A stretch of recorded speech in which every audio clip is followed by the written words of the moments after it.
दोस्तों आज जो कॉमिक्स हम पढ़ेंगे उसका नाम है 60 घंटे। ये मनोज कॉमिक्स वालों की थ्रिलर और सस्पेंस भरी कॉमिक्स है। तो पढ़ते हैं इसको। 60 घंटे। कई हफ्तों की मेहनत के बाद नारायण ने ताबूत के आकार का यह लकड़ी का बक्सा तैयार किया था। काम पूरा हो गया है, अब मैं मिशन के लिए तैयार हूँ। बाहर जाने के लिए पाल तैयार होकर नारायण अपने पालतू तोते के निकट पहुंचा। ची ची, मैं शिकार पर जा रहा हूँ टीटी, मेरी सफलता के लिए दुआ करना। दरअसल नारायण एक पेशेवर अपराधी था। रईस लोगों के बच्चों का अपहरण करके फिरौती में मोटी रकम वसूल करना उसका पेशा था। इस बार उसका निशान शहर के मशहूर उद्योगपति करण दीवान का इकलौता पुत्र पवन दीवान था। अच्छा दोस्तों, फिर मिलेंगे। बाय पवन, वेयर आ मेरा शिकार।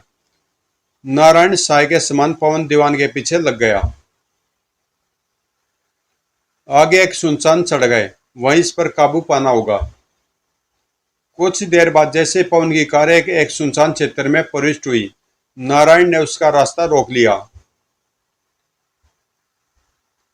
पवन कुछ समझ पाता उससे अप्र हुई। नारायण उस पर झपट चुका था। धौड़। ओह, ये तो पीछे बैठा है, ड्राइवर गाड़ी चला रहा है। ड्राइवर ने कुछ भी नहीं बोला बीच में। बेहोश पवन कंपनी कार में डालकर नारायण वहां से रवाना हो गया। अब शुरू हुआ है खेल। जब शाम तक पवन घर नहीं लौटा तो घर में हंगामा मच गया। करण दीवान ने फोन करके पुलिस को बुलवा लिया था। पवन मेरा इकलौता पुत्र है मिस्टर सावन, हम उसे सब जगह तलाश कर चुके हैं, अब आपका इशारा है। चिंता मत कीजिए मिस्टर दीवान, आपके पुत्र को कुछ नहीं होगा, पुलिस उसे ढूंढ निकालेगी। इंस्पेक्टर सावन के नेतृत्व में पुलिस दल ने खोज आरंभ की और जल्दी पवन की कार ढूंढ निकाली।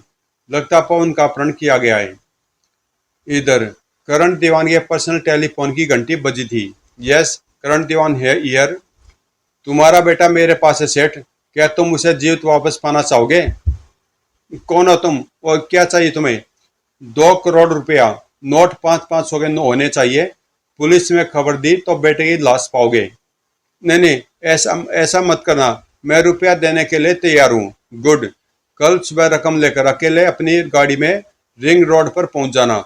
मौका देकर मैं स्वयं तुमसे संपर्क करूंगा। लेकिन एक बात याद रखना, यदि धोखा हुआ तो मैं तो मरूंगा ही, तुम्हारा बेटा भी जीवित नहीं बचेगा। मेरा ऐसा कोई इरादा नहीं है। अपने बच्चे के लिए मैं 2 करोड़ तो क्या, अपनी जान तक दे सकता हूँ। गुड, मुझे तुमसे यही उम्मीद थी। अब कल मुलाकात होगी। एक भयानक ठाका लगाते हुए नारायण ने संबंध विच्छेद कर दिया और उस विचित्र ताबूत में बेहोश पड़े पवन की ओर देखा। अगर इसके बाप ने मेरी मांग न मानी या मेरे साथ को धोखा किया तो यह ताबूत इस लड़के की अंतिम आरामगाह बन जाएगा। नारायण ने ताबूत में लगे कुछ स्विच घुमाए। परिणाम स्वरूप ताबूत में लगा पंखा और बल्ब ऑन हो गए। पिट, घुर्र। फिर उसने ताबूत का ढक्कन बंद कर दिया। ठक ठक, और उसे खींचकर कमरे से बाहर ले गया। सर। अगली सुबह करण दीवान अपहरणकर्ता के निर्देशानुसार रकम लेकर अकेले निकले थे। पुलिस जाए बाढ़ में, मुझे अपना बेटा वापस मिलना चाहिए। लेकिन करण दीवान को पता नहीं था कि अपहरण की संभावना को देखते हुए इंस्पेक्टर सावन ने उनका फोन टेप कर लिया था और अब वह गुप्त रूप से उसका पीछा कर रहा था। लेकिन नारायण भी मूर्ख नहीं था। रिंग रोड से गुजरते हुए उसकी तेज आंखों ने सेठ करण दीवान के पीछे लगे इंस्पेक्टर सावन को पहचान लिया था। सेठ ने मेरे साथ धोखा किया, अब उसका लड़का जीवित नहीं बचेगा। गुस्से से उबलता हुआ नारायण वापस लौट आया। इधर करण दीवान अपहरणकर्ता के इंतजार में शाम देर तक रिंग रोड पर भटकता रहा, लेकिन कोई उसे संपर्क करने नहीं आया। सुबह से घूम रहा हूं, अब क्या करूं? आखिरकार वह दुखी मन से वापस घर लौट आया था। रात 10 बजे अपहरणकर्ता का फोन आ गया। तुमने पुलिस को सूचना देकर अच्छा नहीं किया सेठ, तुम्हारे बेटे और मौत के बीच सिर्फ 20 घंटे का समय है। इस अवधि में अगर रकम न मिली तो मेरा विश्वास करो, मैंने पुलिस को खबर नहीं दी। रकम तैयार है, तुम अभी आकर ले जाओ। मैं मूर्ख नहीं हूँ सेठ, जो खुद आऊंगा। मेरे अगले संदेश की प्रतीक्षा करो। इसके साथ ही लाइन कट गई। अगला संदेश देने के लिए अपहरणकर्ता ने नया तरीका अपनाया था। अगली सुबह जब कर्ण दीवान पूजा करने के लिए मंदिर गया तो मुझे आपसे कुछ जरूरी बात करनी है सेठ जी। क्या बात है पुजारी जी? कल रात एक नकाबपोश मंदिर में आया था। वे आपके लिए संदेश दे गया है कि आज रात 10 बजे आप समुद्र तट पर स्थित बोट क्लब के पीछे पहुंच जाए। नोट से भरा बैग वहीं रख दें और वापस चले जाए। सुबह तक आपका बेटा आपको वापस मिल जाएगा। सेठ जान चुका था कि पुलिस उसके पीछे लगी है, इसलिए वह रात 9:30 बजे कोठी के पीछे द्वार से बाहर निकला था। पवन को गायब हुए 56 घंटे हो चुके हैं, पता नहीं कहाँ होगा। टैक्सी द्वारा वह बोट क्लब पहुंचा था और बताए गए स्थान पर नोटों से भरा सूटकेस रख दिया था। भगवान यह रकम उस बदमाश तक जरूर पहुंचा देना, वरना मेरा बेटा सुबह सुबह 10:15 बजे नारायण वहां सूटकेस उठाने पहुंचा था। इस बार सेठ पुलिस साथ नहीं लाया है, लेकिन यह उसका दुर्भाग्य था कि उसी समय 2 पुलिसकर्मी उस ओर निकल आए थे। देखो, वह व्यक्ति किसी का सूटकेस उठा रहा है। ये कौन हो तुम? ओ पुलिस! इसे पुलिस की चाल समझकर नारायण दौड़ पड़ा था। सेठ ने मेरे साथ धोखा किया है, रुक जाओ। नारायण जब नहीं रुका तो धोए ओह! गोली खाकर नारायण नीचे गिरा। धोखा! सेठ अब तो अपने बेटे को कभी नहीं देख पाएगा। 3 घंटे बाद उसकी ऑक्सीजन समाप्त हो जाएगी, वह तड़प तड़प कर मरेगा। इस घटना की सूचना पाकर जब इंस्पेक्टर सानू वहां पहुंचा तो सूटकेस पर कर्ण दीवान का नाम लिखा देखकर वह सब कुछ समझ गया। सेठ, कर्ण दीवान को बुलाओ।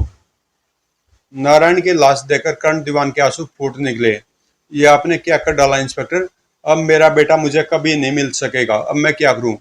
धैर्य रखे सेठ जी, हमने जानबूझकर कुछ नहीं किया है। नारायण को शूट करने वाला पुलिसकर्मी आगे आया। सर, मरने से पहले वह चिल्लाकर कह रहा था कि 3 घंटे बाद सेठ जी का बेटा मर जाएगा, उसकी ऑक्सीजन खत्म हो जाएगी। तभी नारायण की जेब से निकले पत्थर ने स्थिति को और भी रहस्यमय बना दिया। पत्थर सेठ कर्ण दीवान के नाम था। सेठ दीवान, मुझे संदेह है कि तुम पुलिस से सांठगांठ करके मुझे पकड़ने की कोशिश करोगे, इसलिए मैंने यह पत्थर लिखकर जेब में रखा है। तुम्हारा बेटा मेरे घर में किसी जगह कैद है, उस जगह का पता नीचे लिखे नंबरों में छिपा है। अगर मैं पुलिस मुठभेड़ में मारा गया तो यह पत्थर तुम्हें मिल जाएगा, और फिर अगर तुम अपने बेटे को मेरे घर से ढूंढ कर निकाल सको तो यह तुम्हारा सौभाग्य होगा। नारायण। पत्थर में नारायण का पूरा पता भी लिखा था। पुलिस दल तुरंत ही वहां पहुंच गई। पूरे घर की तलाशी ली गई, मगर पवन कहीं नहीं मिल सका। पवन को ढूंढने के लिए हमें नंबरों के इस कोड को हल करना होगा। कौन करेगा इस कोड को हल? समय निकला जा रहा है। अगर मेरे बेटे को कुछ हो गया तो मैं भी जीवित नहीं रहूंगा। धैर्य रखे सेठ जी, आपके बेटे को कुछ नहीं होगा। मैं करूंगा इस कोड को हल। और इंस्पेक्टर सावन कागज पेन लेकर कुछ हिसाब लगाने बैठ गया। 987। कुछ देर बाद वह उछलकर खड़ा हुआ। मैंने कोड हल कर लिया सेठ जी। तो कहाँ है मेरा बेटा? सावन तेजी से दीवार पर टंगे तोते के घर के निकट पहुंचा। फट फट फट, अभी बताता हूँ। तोते के घर के भीतर हाथ डालकर सावन कुछ टटोलने लगा, और जब हाथ बाहर निकाला, डिबिया! यह क्या मजाक है इंस्पेक्टर? मेरा बेटा इस डिबिया में तो हो नहीं सकता। डिबिया के अंदर कागज की एक चिट बरामद हुई। लॉन में नीम के पेड़ के नीचे। लॉन में नीम के पेड़ के नीचे। पुलिस वालों ने फौरन ही लॉन में पहुंचकर खुदाई शुरू कर दी। जल्दी खोदो। खट खट। कुछ ही देर में ताबूत बाहर निकल आया। ताबूत खोलो इसे। ताबूत खोला गया। पवन, मेरा बेटा! पिता की आवाज सुनकर पवन ने आंखें खोल दी। क्या मैं जिंदा हूं डैडी? हाँ मेरे बेटे, तू जिंदा है, जिंदा है। पवन को तुरंत अस्पताल भेज दिया गया। पूरे 60 घंटे वह लड़का इस कब्र में कैद रहा है। अपहरणकर्ता ने प्लान तो शानदार बनाया था। अगर उसे रकम न मिलती तो हम पवन की लाश भी नहीं ढूंढ पाते। अपहरणकर्ता जीनियस था सर। ताबूत में bulb exhaust fan, oxygen cylinder और बैटरी सभी कुछ फिट है। पवन को 60 घंटे जीवित रखने का पूरा प्रबंध किया था उसने। मुझे खुशी है कि पवन 60 घंटे कब्र में गुजार कर जीवित निकल आया है। लेकिन सर, आपने इस शैतान का पता कैसे लगा लिया? आपको किस तरह पता चला कि तोते के घर में कोई संदेश छिपा हुआ है? प्लीज हमें भी उस कोड का हल बताइए न। उस कोड में मुझे यह बात विचित्र लगी कि सारे नंबर अंकों में न लिखकर वर्ड्स में लिखे गए थे। मैंने सोचा कि कहीं नारायण ने अल्फाबेट से कोई संदेश तो नहीं बनाया है, इसलिए मैंने उन नंबरों को एक सीधी पंक्ति में लिखा। फिर इस पंक्ति के प्रथम शब्द को नीचे की ओर मिलाते हुए पढ़ा तो स्पष्ट संदेश सामने आ गया, नेस्ट ऑफ टीटी। और इस प्रकार मैंने एक मासूम को मौत के मुंह में जाने से बचा लिया।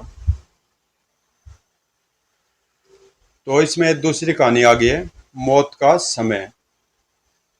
मौत को सामने देखकर नारंग डबास का दिल डूबने लगा। नहीं, गोली मत चलाना प्लीज। हा हा हा। अंडरवर्ल्ड किंग नारंग, डबास मौत से इतना भयभीत? हाँ, मैं मरना नहीं चाहता, प्लीज मुझे जिंदा छोड़ दो। लेकिन मैंने तुम्हारी हत्या करने के लिए 5 लाख रुपए की सुपारी ली है। मैं तुम्हें 10 नहीं 15 लाख दूंगा। मेरी जान बख्श दो। जीवन का मूल्य चुकाकर वह अपनी गर्लफ्रेंड की बाहों में पहुंच गया। तो तुमने अपना जीवन खरीद लिया नारंग। हाँ, तभी तो तुम्हारे पास बैठा हूं। लेकिन यह बड़ी शर्म की बात है कि तुम्हारे जैसा बड़ा अपराधी मौत से इतना डरता है। कैसे मर्द हो तुम? मैं दिमाग वाला मर्द हूं रोजी, तभी अंडरवर्ल्ड की कुर्सी पर बैठा हूं। रात डरने का सवाल, तो मौत से तो सभी डरते हैं। कायर डरते हैं मौत से। तुम एक कमजोर दिल इंसान हो। मौत से वही डरते हैं जिसका दिल कमजोर होता है। नारंग को क्रोध आ गया। तुम मुझे कार्य कहती हो? ओह! तभी उसके दिल में दर्द उठा। नारंग को हार्ट अटैक हुआ था। Hello doctor.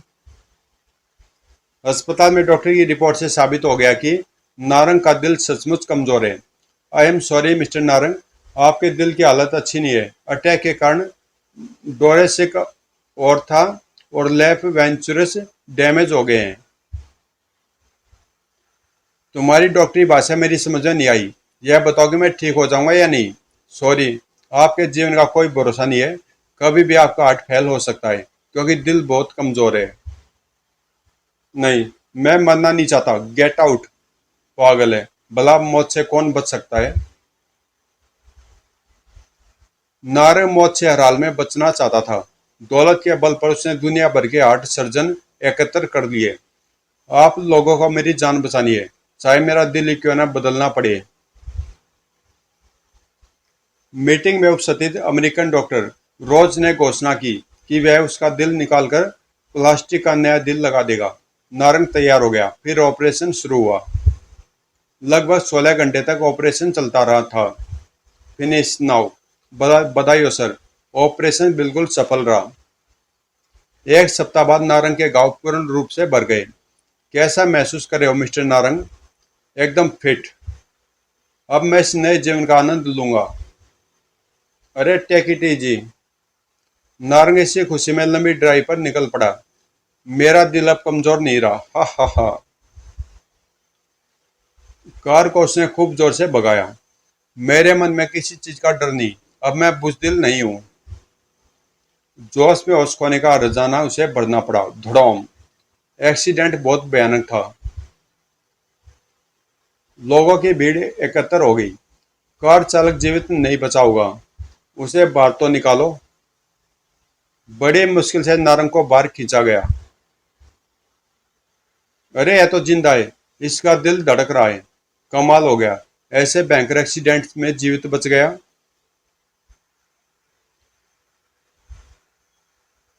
कुछ दिन अस्पताल में रहकर नारंग दोबारा स्वस्थ हो गया। डॉक्टर रोज ने मुझे अमर बना दिया है। मेरा दिल कभी धड़कना बंद नहीं करेगा और मैं हमेशा जीवित रहूंगा। इस नए दिल के साथ उसने अपराध जगत में तहलका मचा दिया। तुम्हारे हथियार मेरा कुछ नहीं बिगाड़ सकेंगे। उसके बहादुरी के आगे शत्रु टिक नहीं पाए। धोए धोए। उसके इस नए रूप से सबसे अधिक खुश थी रोजी।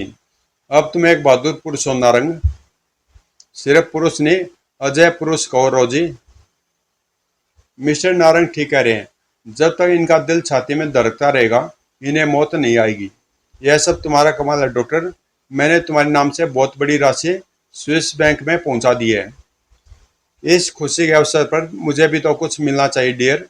जरूर मिलेगा। कल ही मैं तुम्हें साथ लेकर दुनिया की सैर पर जा रहा हूँ।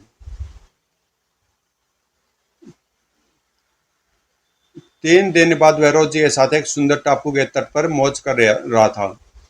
क्या तुम अब भी समुद्र में नहाने से डरते हो डियर? हे, डर का नाम अब मेरी डिक्शनरी में नहीं रहा। तुम्हें गोता लगाकर दिखाता हूँ। तभी एक लाइफ गार्ड उसकी ओर लपका। ए मिस्टर, आपको समुद्र में नहीं जाना चाहिए। क्यों नहीं जाना चाहिए? पिछले कुछ दिनों से किलर शार्क का एक दल इस समुद्र के इस भाग में आया हुआ है। इसलिए यहाँ लोगों को नहाने की अनुमति नहीं है। किलर शार्क, हा हा हा। इसमें हंसने की क्या बात है? आप शार्क का शिकार बन सकते हैं या डर कर समुद्र में डूब सकते हैं। सुनो मिस्टर, न मैं डूब सकता हूँ और न मर सकता हूँ। Please mind your own business. हा हा हा। अजीब पागल आदमी है। नारंग ने कुछ दूर तैरने के बाद गोता लगाया। जब तक मेरा दिल धड़कता रहेगा, मैं मर नहीं सकता। तभी शार्क, आज ही से भी दो दो हाथ हो जाए।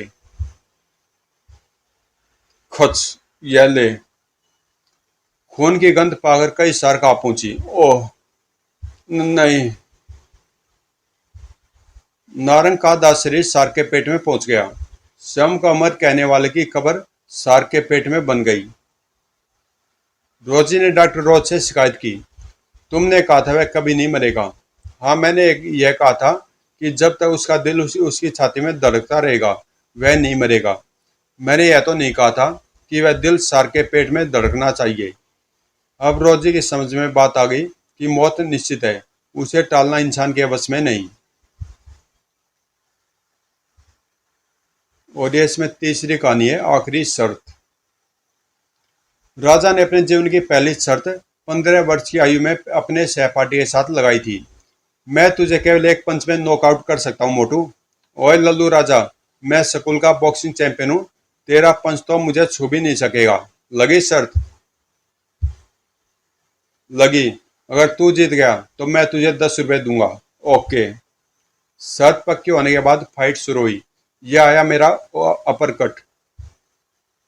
राजा कुछ देर तक रिंग में इधर उधर दौड़ता रहा। ओए, एक जगह रुक कर लड़ना। ही, ये अपना स्टाइल है। फिर उसने अचानक रुककर पंच चलाया। ठोक। ओह। अगले पल वह शर्त जीत चुका था। हे धम। 10 रुपए की इस जीत ने उसके पूरे जीवन को एक नई दिशा दे दी। अब वह रोज शर्त लगाने लगा। हो, एक मास में मैंने शर्तों द्वारा पूरे 400 रुपए जीते हैं। जवान होने पर वह शर्त लगाने का एक्सपर्ट हो गया और बड़े खेल खेलने लगा। यह काला घोड़ा ही जीतेगा। इसके लिए मैं 5,000 की शर्त लगा सकता हूँ। डन। काला घोड़ा ही प्रथम आया और राजा शर्त जीत गया। तू बहुत लकी यार, यह ले 5,000। हे। इसीलिए तो अपन को राजा कहते हैं। शर्तों की इस कमाई से वह अमीर होता चला गया। एक दिन उसके एक मित्र जोगी ने उसे घेर लिया। आज तुझे बताना ही होगा कि तू कभी शर्त हारता क्यों नहीं। मैं बहुत लकी हूं यार। मैं यह बात नहीं मान सकता। किस्मत हमेशा एक ही आदमी का साथ नहीं देती। कह तो तू ठीक कर रहा है, मगर मुझे किस्मत को अपने फेवर में करना आता है। शर्त के मामले में बेईमानी और रिस्क को गलत नहीं समझता, इसलिए कभी शर्त भी नहीं हारता। बड़ा अजीब आदमी है तू। इस बातचीत के एक सप्ताह बाद राजा दुबई जाने के लिए शिप पर यात्रा कर रहा था। शारजा क्रिकेट टूर्नामेंट में लाखों की शर्तें लगती हैं। इस बार मैं भी भाग्य आजमाऊंगा। कुछ ही देर में सूरज डूब गया। 3 दिन से देख रहा हूं कि सूरज छुपते ही यह औरत डेक पर आकर खड़ी हो जाती है। तभी महिला का पति भी वहां पहुंचा। यहाँ क्यों खड़ी हो डियर, अपने केबिन में चलो। अभी नहीं, मुझे इसमें समुद्र को देखना अच्छा लगता है। अंधेरे में समुद्र अच्छा लगता है, यह बात कुछ समझ नहीं आई।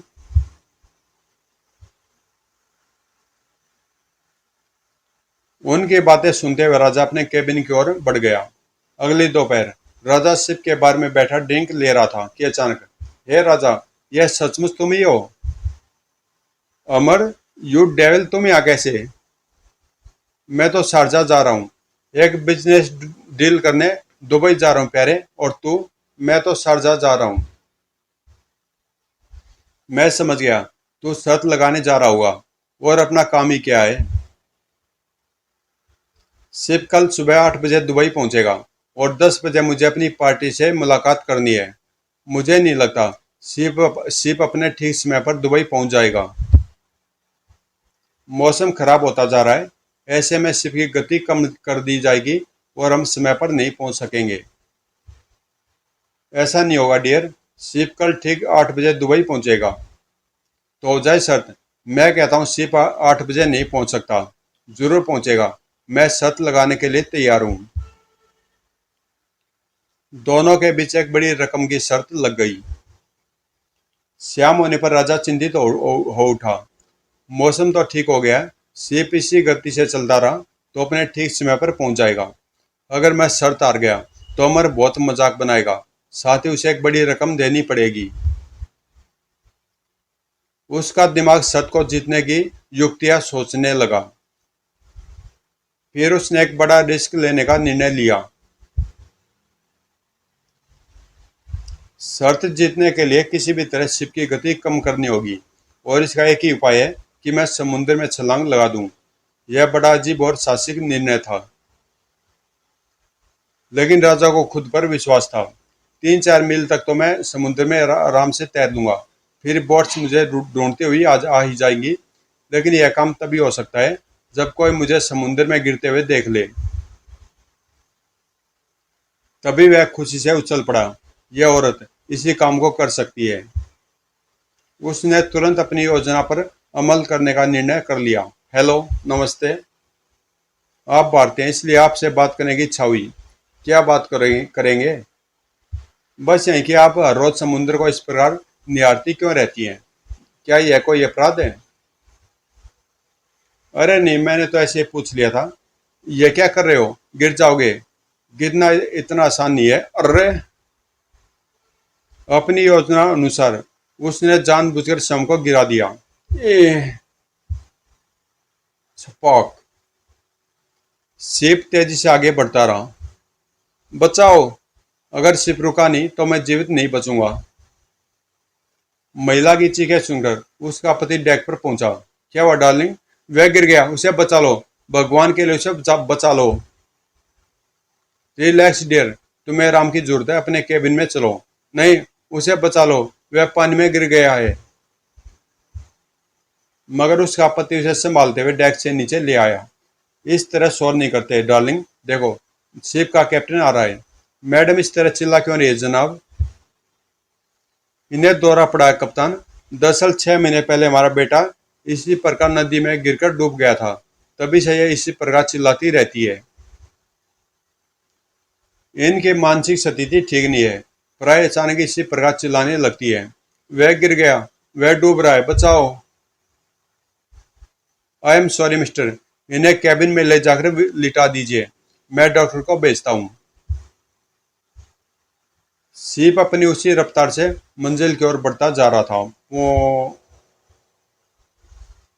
वो राजा शर्त लगाने की अपनी इस आदत पर पछताता हुआ समुद्र की लहरों में खोता चला गया। समाप्त। तो दोस्तों, कॉमिक्स में यही समाप्त होती है। 3 स्टोरी थी इसमें और तीनों ही कहानियाँ अच्छी थी, बढ़िया थी और तीनों में ही मजा आया। तो मिलते हैं किसी अगली कॉमिक्स में।